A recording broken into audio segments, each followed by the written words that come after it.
말씀은 로마서 10장 13절에서 15절 말씀입니다.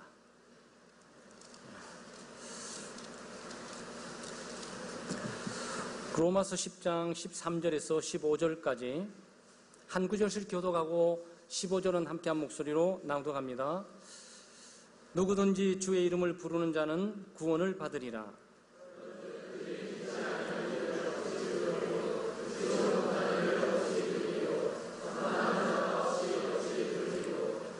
보내심을 받지 아니하였으면 어찌 전파하리요. 기록된 바 아름답도다. 좋은 소식을 전하는 자들의 발이여 함과 같으니라. 아멘. 오늘 구원의 단계와 과정이라는 제목으로 짤막하게 말씀을 나누면서 우리 단기 선교팀뿐만 아니고 우리 파송하는 우리 전 교우들에게도 선교에 대한 사명과 또 복음 전도의 단계와 과정들을 성경적으로 우리가 조망해 보면서 우리가 이런 하나님의 구원 계획에 동참하는 자부심과 긍지, 영광과 기쁨을 누려야 될 뿐만 아니고 이 사역에 대한 보람과 결과가 어떤지 관계없이 우리가 주님을 향한 헌신을 새롭게 다짐할 수 있는 시간 될 수 있기를 바랍니다. 아무리 창대교회는 개인적뿐만 아니고 공동체적으로 새 역사를 쓰고 있다고 해도 과언이 아닙니다. 왜냐하면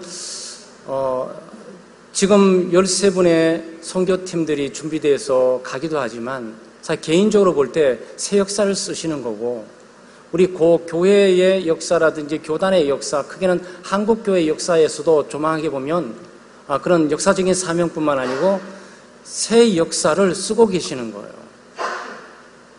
뭐 보내는 사람도 마찬가지지만 가는 사람도 마찬가지고 아마 역사의 먼 무대 가운데 누가 거대하고 놀라운 결과를 예측하거나 그것들을 확신하고 하는 일은 아무도 없습니다. 그냥 그 당시는 미비하고 이게 뭐 대단하겠냐 그러는데 그것이 나중에 역사가 있으면 창대해지면서 돌아가다 보면 그 사람이 창고에서 세 사람이 사업을 시작했대. 그런데 굴지에 지금 세계적인 기업가가 됐대. 이렇게 되는 거죠. 사실은 뭐 빌 게이츠뿐만 아니고 모든 사람들의 시작이 거창하기 시작하는 것이 아니고 역사의 한 무대 창구에서 적은 발걸음인데 어느 누구도 주목하지 않고 또 일하고 있고 참여하는 당사자들도 세계를 뒤흔들 그런 일이라고 감히 생각지를 못하면서 일을 하는 거죠. 그런데 역사가 멀리 흘러서 돌아보다 보면 그러면 자그마한 그 발걸음들이 하나님께서 크게 사용하셔서 큰 종족을 남기시고 역사의 큰 결과를 창출하게 되셨구나라고 우리가 볼 뿐이에요. 아마 여러분 알다시피 선교사님들이 대한민국에 왔을 때 1명, 2명 와서 죽었는데 이 대한민국에 4만 교회 이상의 교회가 될 걸 누가 알았냐고. 꿈을 갖고 내가 대한민국 코리아 1890년대 가면서 그렇게 캐캐묻고 미신과 샤머니즘에 들떠있는 그 민족에 오든가 민족에 내가 4만 교회를 세울 거야. 아마 1000만의 모든 민족들이 다 예수를 믿으면서 변화될 걸 이루고 온 사람 아무도 없어요. 그냥 한 영혼을 구원하기 위해서 자기 한 삶을 투자했는데 오늘 역사가 지나가면서 오늘날 그런 열매가 그냥 벗을 뿐이에요. 그래서 하나님 일할이 땅에 떨어 죽으면 많은 열매를 맺게 되는 거고 안 죽으면 그냥 있는 거고 그래서 우리 선교팀 13분은 죽으러 가시는 거고 우리는 잘 죽도록 기도하고 있는 거죠. 그러면 잘 죽어야 열매가 잘 나게 되는 거니까. 그래서 오늘 구원 과정과 이 단계, 이 부분들을 우리가 바라보면서 다시 한번 이 선교가 아주 작게 시작하는 거지만 이것이 큰 결과를 낳게 되는 것들을 바라보면서 우리가 소망 가운데 이 사역을 더 열정적으로 동참하고 또 추진해야 되겠습니다. 무엇보다도 구원은 복음을 믿음으로 시작하는 거죠. 그러니까 복음 그러면 복음이 뭔데 그렇게 목숨 걸고 복음이 뭔데 수많은 사람들이 이 땅에 죽어가고 복음이 뭔데 온 교회 교인들이 다 자기 손을 멈추고 일을 하게 될까? 복음은 모든 믿는 자들에게 구원을 주신 하나님의 능력이에요. 하나님은 죄인들을 구원하시기를 원하십니다. 그런데 예수 그리스도의 이름을 믿는 자는 구원을 얻어요. 그러니까 복된 소식이죠. 그러니까 뭐 노력해야 된다, 헌금 많이 해야 된다, 공적을 많이 쌓아야 된다, 업적을 많이 쌓아야 된다, 최소한 새벽 기도를 한 10년 동안은 아마 공들여야 될 걸 이런 게 아니라 그냥 순간 예수 믿으면 당신 구원 얻습니다 라는 메시지가 이 복음이란 말이죠. 예수가 우리를 구원할 뿐만 아니고 예수가 영혼들을 구원하게 되는 거죠. 그러니까 여기에 지금 13절에 누구든지 주의 이름을 부르는 자는 구원을 얻을 것이라, 이게 선교의 성언적으로 측면에서 나오는 거죠. 누구든지 예수 그리스도의 이름을 믿는 자는 구원을 얻는다. 누구든지, 그러니까 얼마나 멋진 일이에요. 차별이 없는 거예요. 남녀노소 차별이 없어요. 빈부 귀천 차별이 없어요. 사회 신분 지위 차별이 없어요. 공부 많이 하고 적게 하고 차별이 없어요. 돈 많이 있고 적게 있고 차별이 없어요.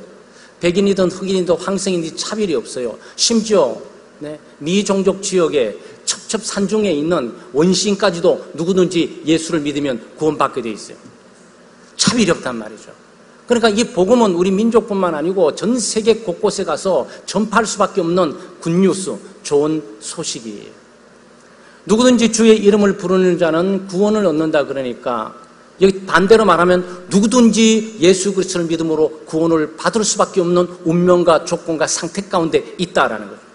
반대로 누구든지 예수 그리스도의 이름을 부르는 자는 구원을 얻는 거라면, 누구든지 예수 그리스도를 믿지 않으면 다 멸망하고 그리고 심판을 받게 된다는 얘기죠.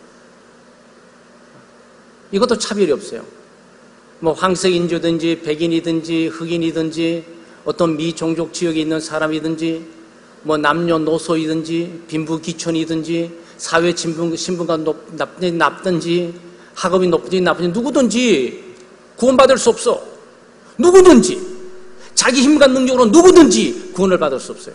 오직 예수 그리스도의 이름을 믿는 것 이외에 그들에게 구원이 허락되어 있지 않는 거예요. 그것 때문에 복음을 전파하는 거죠. 캄보디아인들이 자기 힘과 능력으로 구원 얻을 수 있으면 우리가 뭘 전화해야 됩니까?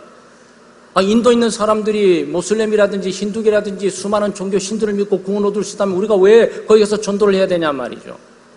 누구든지 자기 힘과 능력으로는 구원을 얻을 수 없다. 누구든지 예수 그리스도의 이름을 믿기만 하면 구원을 얻을 수 있다.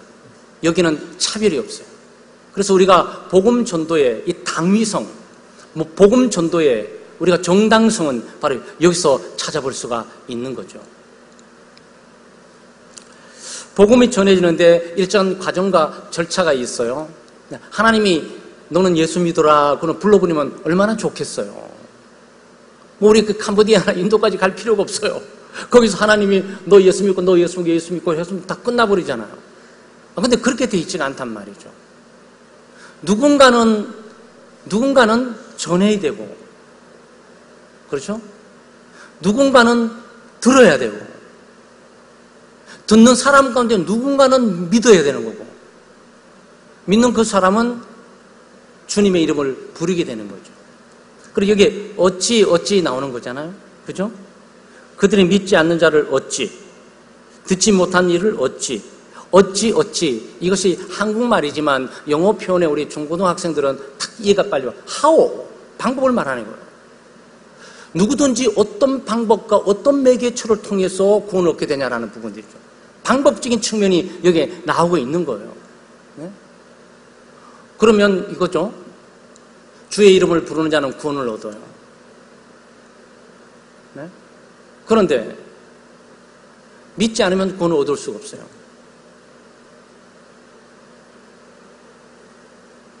뭘 믿어야 되는 겁니까? 예수 그리스도를 믿어야 돼요. 그러니까 그리스도를 전파하지만 들을 수가 없어요. 듣지 못하면 믿을 수가 없어요. 그러니까 이게 거꾸로 이렇게 하시면 돼요. 하나님께서 이 거꾸로 딱 돌려서 얘기해 볼게요. 하나님께서 사람을 보내신다. 보내는 사람은 구원의 복음을 전파한다. 듣는 사람들 가운데 이 복음을 듣는다. 듣는 사람 가운데 믿는다. 믿는 사람 가운데 주의 이름을 부른다. 이거죠. 그러니까 여기에 보내는 사람이 반드시 있을 수밖에 없고, 보냄을 받은 사람이 있을 수밖에 없고, 듣는 사람이 있을 수밖에 없고, 그리고 믿는 사람이 있을 수밖에 없게 되는 거예요. 그러니까 우리가 그 일을 하고 있는 거죠. 하나님께서 예수 그리스도를 보내시고, 예수 그리스도가 제자들을 보내시고, 제자들이 교회를 형성하시고, 교회를 통해 또 다른 것 보내시고, 자꾸 보내게 되는 거죠. 그러니까 보냄을 받은 자는 해야 될 일이 뭐겠습니까? 다른 거 말하는 것이 아니고 뭐 구제하고 봉사하고 헌신하고 뭐 이거 하는 것이 아니고 예수 믿으면 구원받는다. 아무것도 하려고 그러지 마라. 종교로 구원 얻을 수 없다. 능력으로 구원 얻을 수 없다. 지혜로 구원 얻을 수 없다. 철학으로 구원 얻을 수 없다. 인연으로 구원 얻을 수 없다. How? 예수를 믿어야 된다. 이 그리스도를 우리가 증거하는 거죠. 그래서 우리가 그리스도를 증거하게 되면 근데 우리 산에 가서 혼자 증거하는 게 아니잖아요. 그렇죠? 하나님께서 사람을 보내게 될 때 사람에게 보내는 거지 산에 둘러 보내는 게 아니에요.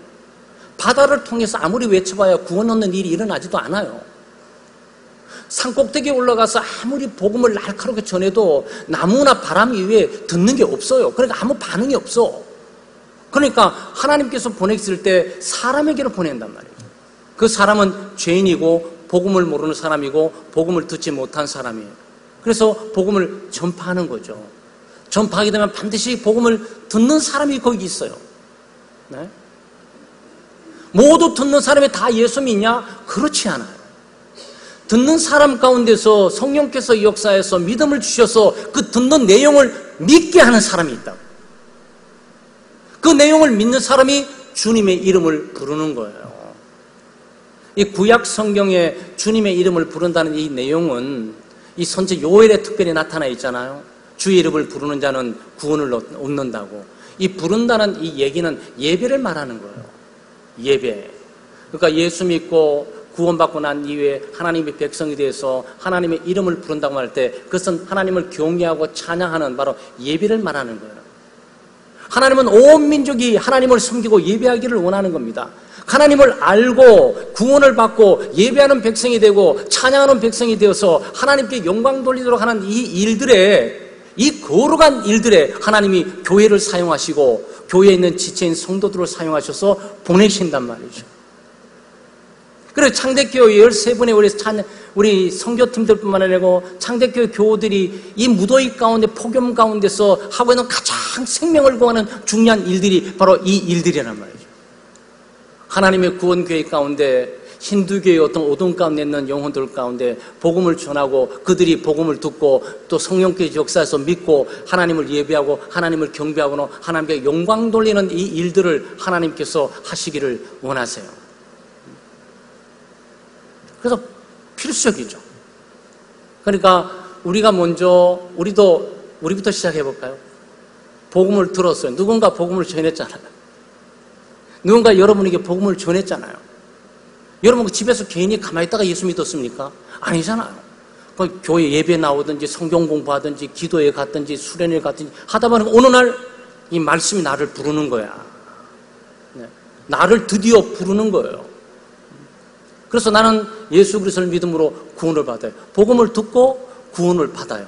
구원을 받고 하나님의 이를 부르고 예배하고 찬양해요. 그리고 믿음의 공동체 이 지체 가운데 있으면서 하나님께서 또 우리를 향해 또 가라고 하시는 소리를 우리가 또 듣는 거예요. 그러니까 이 사이클이 반복이 역사의 사이클 가운데 여러분과 제가 한 세대 가운데 여기에 뭐 10년, 50년, 100년 있다가 한 세대 다 무덤으로 다 들어가고 또 다음 세대가 일어나서 하나님께서 그 다음 세대 진행해 나가시고 가는 거예요. 아브라함의 세대가 일어났다 아브라함이 죽고 사라지고 이삭이 일어났다가 이삭이 죽고 사라지고 야곱이 일어났다가 야곱이 있고 사라지고 그 아들들과 일어나 사라지고 이게 역사의 반복이에요. 그러니까 여러분과 제가 아무 일도 하지 않고 있어도 하나님이 아무 일 하지 않느냐? 그렇지 않아요. 하나님은 여전히 역사의 고고하게 흘러가는 이 구원의 계획들을 진행해 나가고 계시는 거예요. 그러니까 예수 믿는 게 얼마나 영광스럽고 예수 믿고 하나님의 일을 할 뿐만 아니고 선교일에 동참할 수 있는 것은 이 땅을 얻을 수 있는 가장 영광된 그런 일들과 직이란 말이죠. 우리 창대 13분의 파송되는 팀뿐만 아니고 창대교회 교우들이 늘 예수 믿는 것에 대해서 감사하고 예수 믿는 것에 대해서 이 자부를 갖고 또 이 땅에 사람을 구원하는 것처럼 가장 소중하고 귀한 일이 어디 있습니까? 네?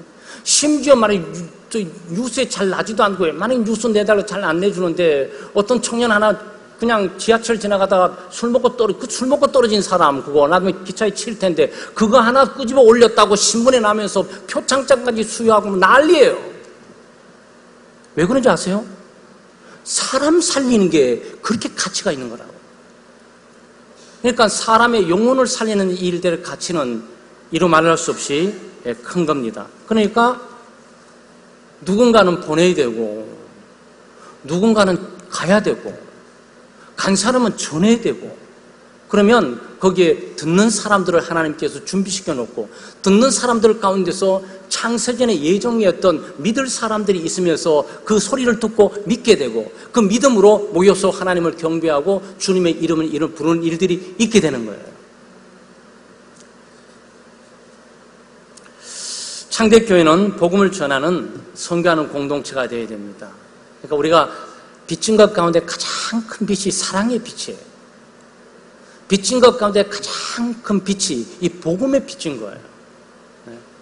아마 여러분도 마찬가지지만 저도 이 사역을 하면 목사가 되기 위해서 한 건 아니고 그냥 예수 믿고 구원받고 보니까 하나님이 나를 부르신 이 부름 가운데 내가 안전하면 다른 사람이 죽게 되면 나는 복음에 비쳤다고 늘 생각하는 거예요. 하나님이 나를 구원한 것은 저 사람들을 구원하도록 나를 구원한 것이니까 내가 하나님께 받은 사랑의 빚을 나는 갚아야 된다고 지금까지 생각하고 있거든요. 그리고 여러분 좀 이해도 하시고 다 하시겠지만 그래서 유치부, 중등부, 고등부 맡게 될 때 제가 멘토으로 전도 안 한 친구들 없어요. 수련회 데려가잖아요. 수련회 가면 전체 프로그램 딱 하는데 그중에 딱 보면 예수 믿는 아이들 딱 눈에 팍팍 포착된다고요. 그 아이 딱 집어서 제 개인적으로 불러요. 앉혀놓고 기도하고 개인적으로 전도합니다.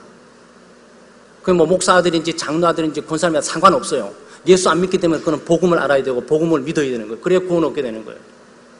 목사님 아들이기 때문에 장로님 아들이기 때문에 권사님 아들이기 때문에 자동적으로 그 사람이 예수 믿고 구원받게 되는 건 아니라고요. 회개하고 성령의 역사를 말미암아 참으로 거듭나고 예수 믿는 역사가 있어야 되는 거든. 그 예수 믿는 그 역사가 환경과 프로그램을 통해서 있는 것이 아니고 복음을 통해서 예수 그리스도를 개인적으로 만나게 될 때 있게 되는 거랍니다. 그 무게감 때문에요. 제가 전도사 시절부터 그냥 프로그램들을 각오하지만 그 프로그램들은 아이들 전체 교육 프로그램에 가는 거고 저는 지켜보면서 쟤는 예수 안 믿는 아이고 쟤는 거듭나지 않았고 희미한 아이들은 한 명씩 매일매일 몇 명씩 불러요. 앉혀놓고 한 30 전도해요. 전도. 왜냐하면 나중에 제가 하늘나라 가게 되면 너 창대교회 무슨 주일하고 있을 때 김전사 너 전도해야 되는데 왜 그 친구 전도 안 해서 저 프로그램하고 교육하면서 설교하면서 일 많이 했는데 아니 일하지 말고 그 영혼을 위해서 네가 전도했냐고. 그 책임을 제가 어떻게 감당하겠습니까? 사실 그런 의식 때문에 이 설교할 때도 한 달에 한두 번 정도 복음적인 설교를 해서 성도들이 똑같은 설교 똑같이 하고 있나 보다 그래도 저는 계속 하게 돼요. 왜냐하면 복음은 하나님의 능력일 뿐만 아니고 성령께서 역사하면 어느 누군가에게는 듣고 믿는 자가 있게 되거든요. 모든 사람이 다 듣지만 모든 사람이 다 믿을 수 있는 게 아니에요.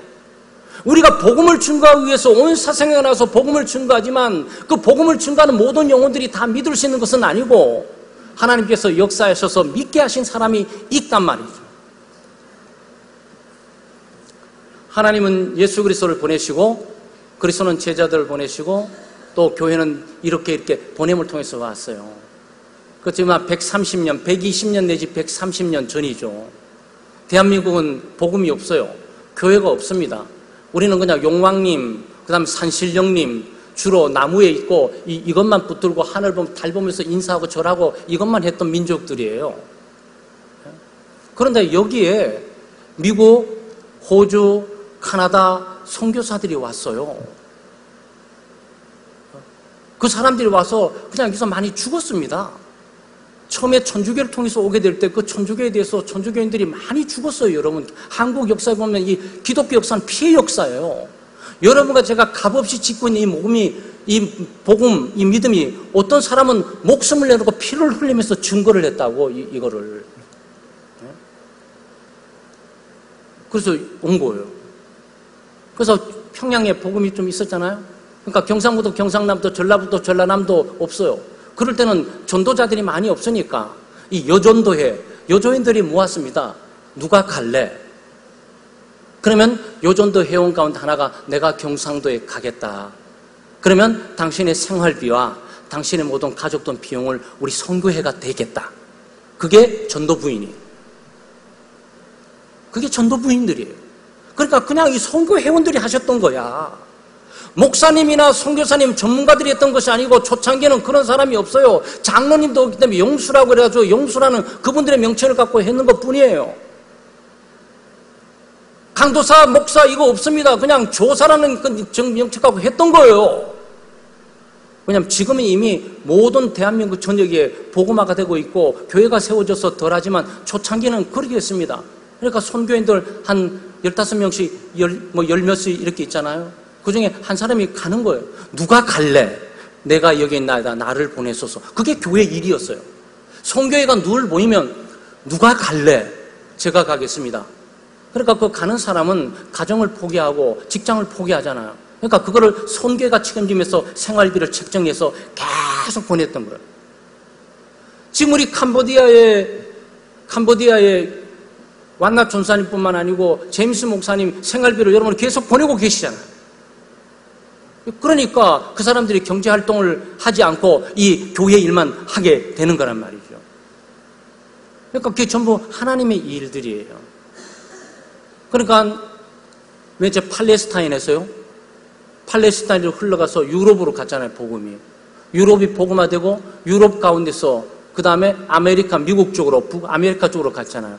거기 갔다가 그 다음에 아메리카 있는 쪽에서 한국, 아시아 쪽으로 들어왔잖아요. 중국과 아시아 쪽에서 아프리카로 지금 가고 있잖아요. 복음이 그렇게 계속 가는 거예요. 그래서 대한민국은 선교사를 이 좁은 땅덩어리에 선교사가 한 2만 3, 4천 명이 돼요. 놀라지 마세요, 여러분. 이건 놀랄 일이에요. 그러니까 우리는 안 놀라는데 지금 본토인 미국이나 영국에서는 대한민국의 한국인들 한 2만 3천 명이 선교사가 그들 가정을 가지고 세계를 갖고 있다는 사실에 충격을 받고 있어요. 정말 충격을 받고 있다니까. 그리고 이 좁은 땅덩어리 대한민국 가운데서 이 교회가 4만 몇 교회가 돼요. 그 중에 하나가 창대교회예요. 그래서 창대교회 위치를 알려드릴까요? 4만 몇 교회 가운데 한 80%가 100명 이하예요. 여러분 20% 안에 드는 교회예요.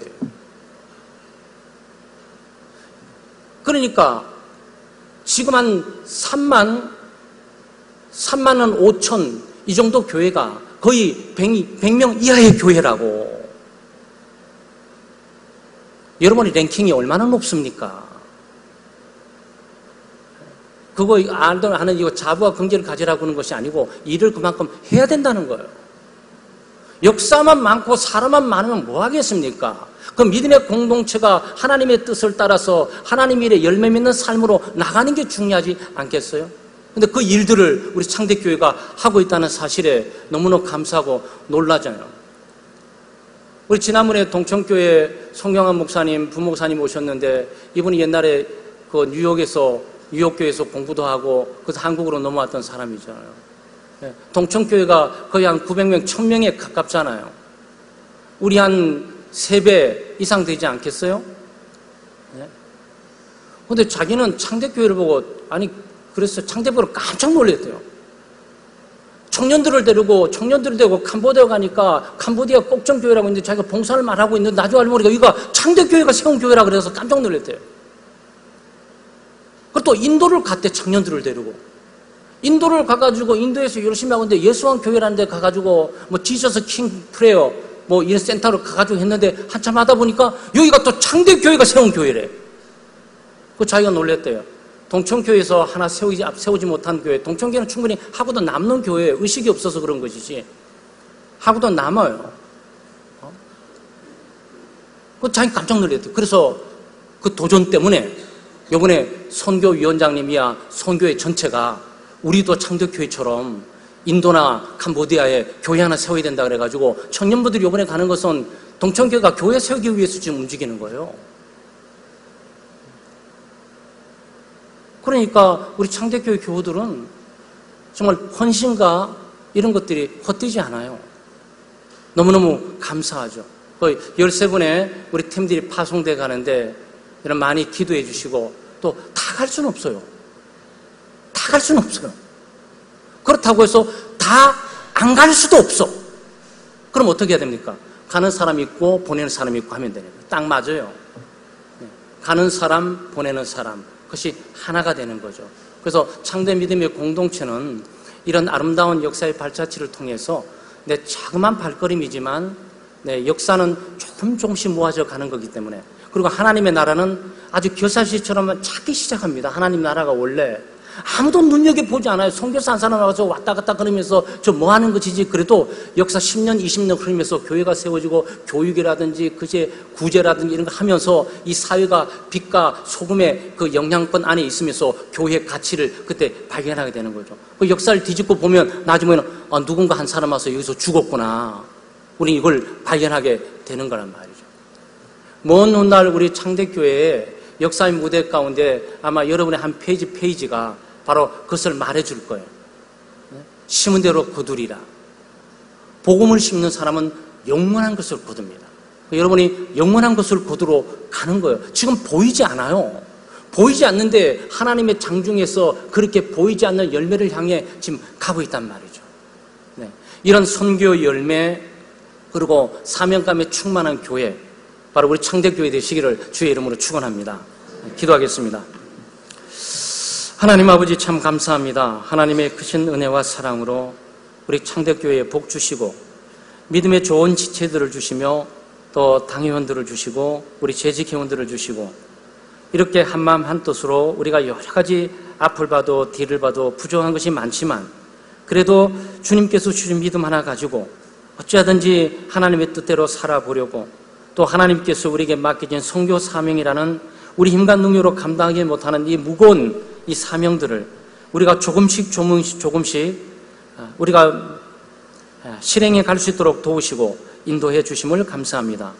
우리 예수왕교회 인도 첸나이에 있는데 하나님 이번에 또 여름 우리 단기 선교팀들이 가게 됩니다. 주님, 우리 단기 선교팀뿐만 아니고 우리 보내는 우리 모든 교우들에게 똑같은 선교의 마음, 똑같은 하나님의 구원의 계획, 똑같은 하나님의 역사가 이루어지기를 늘 기도하면서 안전하서나 전도와 선교, 하나님의 뜻의 사명을 잊지 않고 살아가는 저희들 될 수 있도록 도와주시옵소서.